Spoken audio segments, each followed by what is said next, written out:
firdausi ala wala aqwa ala naril jahimi fa'abli taubatan waghfir dhunubi fa innaka ghafirul lambil azimi.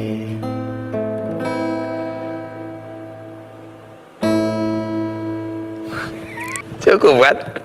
Tepuk tangan. Kurang banyak jane. Jadi itu lagu judulnya apa dan maknanya apa, Gus?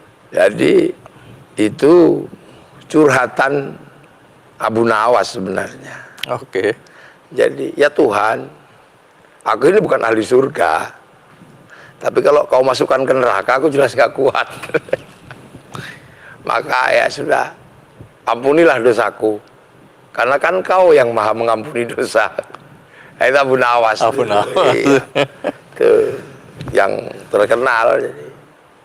Oke, Gus, lepas dari makna yang Anda ingin sampaikan melalui lagu tadi ya, kan sebagian orang menganggap bahwa musik itu haram, alat musik itu haram. Jadi soal haram bermain musik dan musik sendiri itu haram, bagaimana pemahaman Anda ini? Kalau saya sih sederhana aja ya, bahwa musik itu kan sebenarnya lahir dari suara, gitu kan, dari suara sebenarnya. Nah, suara di alam ini kan banyak sekali. Masa orang mau ngumpulin semua suara, telinganya entah kemana gitu kan. Akhirnya oleh para seni,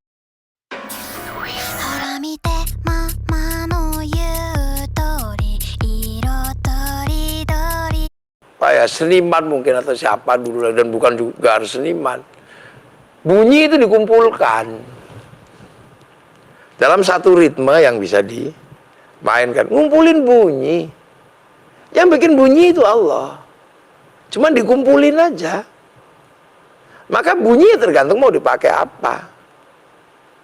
Bunyi yang haram itu kan cuma satu. Bunyi sendok di meja makan, tetangganya lapar. Nah, itu bunyi yang haram. Bunyi-bunyi ini, oh sholawatan pakai terbang. Gitu. Nah, kalau yang sering disampaikan itu kan bahwa Rasulullah mengharamkan musik, gitu ya, musik yang melupakan orang kepada Sang Pencipta. Sekarang saya nanya Mas Andi, nyaman nggak dengan suara tadi? Menyenangkan. Lah ya sudah. Nyaman. Bagi yang nggak nyaman ya sudah, biarin, nggak dipikirin juga. Tapi jadi pemahaman Anda bahwa Islam ini membolehkan musik. Yang penting umatnya seneng gitu. Para habaib terbang di India pakai tabla, sama aja sebenarnya. Kayaknya kok jadi ribet gitu lah. Membicarakan musik dengan kerangka halal haram. Baik. Nah, soal musik ini menarik juga karena Anda ini bergaul juga dengan musisi-musisi ya. Saya lihat ada hari di mana Anda bermain musik bersama Iwan Fals misalnya. Itu di mana dan lagi ngapain itu? Di rumah Bang Iwan. Oh. Ya nengok kan, lama nggak ketemu, terus COVID sama-sama sehat apa enggak. Jadi Anda yang main ke rumahnya Iwan Fals? Ya. Terus sama Bang main Anto musik? Baret. Iya, Anto Baret ya. Sama-sama kangen dulu semua. Dulu di Anto Baret. Ya kan, ada Bang Anto. Terus mungkin ya rindu juga, ya udah deh, main-main bareng-bareng. Main musik. Jadi Anda berteman juga dengan seniman-seniman musik ya? Ya lah ya kan,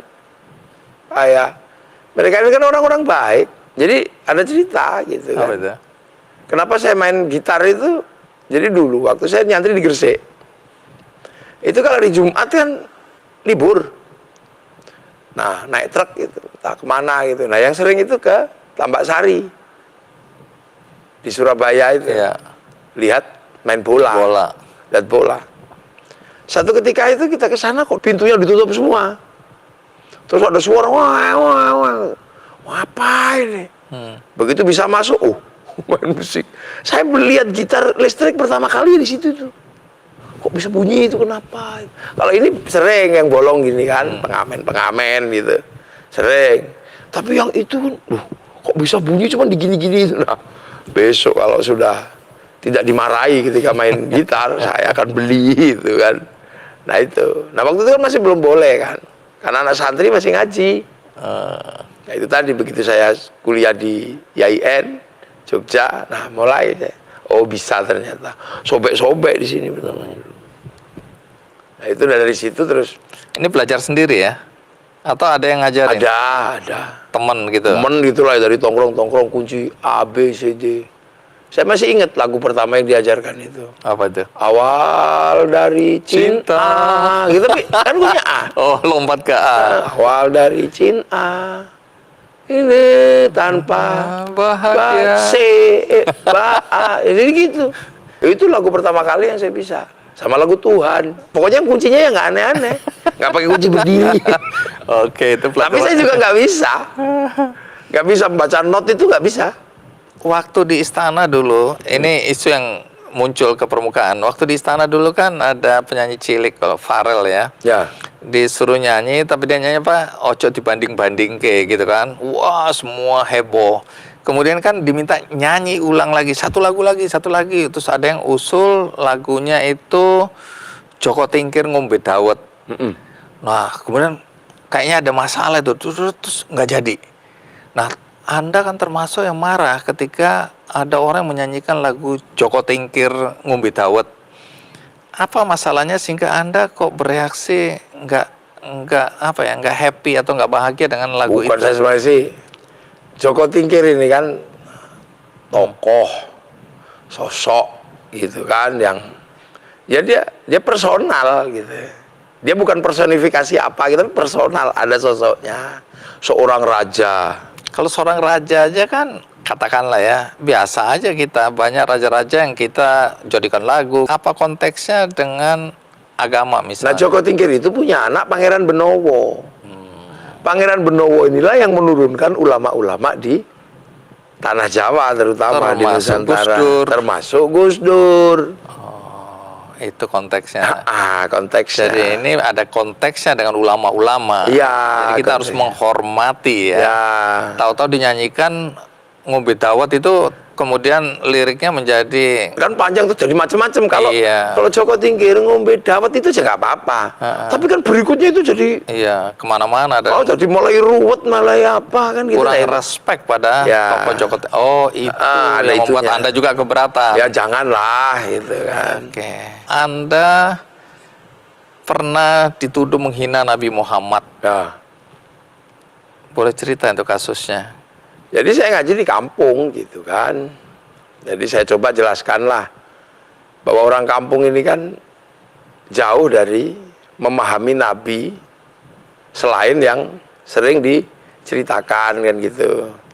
Kanjeng Nabi Muhammad lahir di Mekah, kan itu. Tapi kehidupan kecilnya itu seperti apa? Nah itu coba saya ceritakan.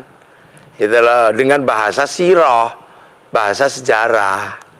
Sementara yang lain kan belajar Nabi tentang dengan bahasa qasidah. Apa itu? Bahasa bahasa lagu-lagu, bahasa nyanyian kan. Ya bahasa sastra kan Tinggi. Anta syamsun, anta badrun, kau seperti rembulan, engkau seperti matahari. Ini kan bahasa syair, bahasa ini ya. Lah sementara yang saya ceritakan itu kan bahasa sejarah. Gitulah. Nah, dengan bahasa sejarah ya, waktu itu kalimat yang saya sampaikan kan rembes kan gitu. Ya, itu yang di apa kampung artinya? itu artinya sakit mata. Oke. Ramadan syadidun itu. Kenapa Anda harus menceritakan bahwa Nabi dulu rembes misalnya? Jadi biar orang itu tahu Nabi Muhammad itu hebat. Bener-bener Nabi itu hebat. Hebat itu artinya ya berangkat dari seperti manusia biasa. Qul innama ana basyarum mithlukum. Aku itu seperti manusia seperti kalian. Yuha, tapi aku mendapatkan wahyu. Nah, masa kecilnya kan ya. Misalnya memang ada beberapa hal yang tidak seperti biasanya. Nah, itu cobalah saya ceritakan kepada anak-anak. Sekarang yang apa aja ditanya gitu loh. Kan waktu itu kan masih belum seperti sekarang medsos kan. Tapi saya yang di bawah itu sudah sering ditanya. Apa Rasulullah itu seperti Superman? Apa kan itu sering ditanya. Jadi Anda mencoba menjelaskannya dengan logika sederhana, Sederhana begitu ya. aja bahwa Nabi itu juga begini. Tapi begini. dengan kesederhanaan yang Anda ceritakan itu seakan-akan Anda dianggap menghina Nabi. Ya akhirnya makanya saya minta maaf. Memang ada beberapa yang orang yang menganggap bahwa ini oh ya sudahlah gitu. Saya minta maaf. Dan Anda minta maaf hari itu Minta ya? maaf aja, minta maaf. Jadi orang suruh saya minta maaf ya saya minta maaf. Nggak ada masalah. Nggak ada masalah juga ngapain. Kenapa harus